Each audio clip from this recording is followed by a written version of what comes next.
Eto guys, sinasalok na nga yung estimate 100 tons. Sandaan tonelada guys. Medyo maambon-ambon na. Thank you Lord for the blessings. Ngayong umaga kami ay nakaarya nitong kawan. Hindi namin in-expect na ganitong karami dahil sa pisik-pisik lang ito guys kanina.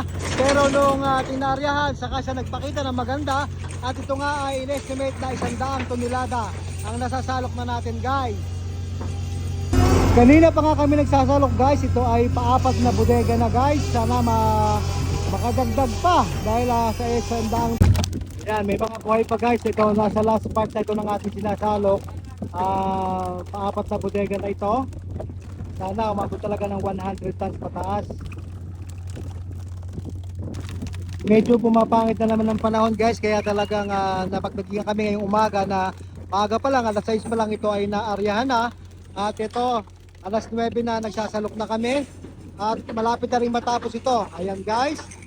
Please like, share, subscribe mga Kasiumangang Isda. Ito pa rin po ang inyong Kasiumangang Isda, the original, always the best.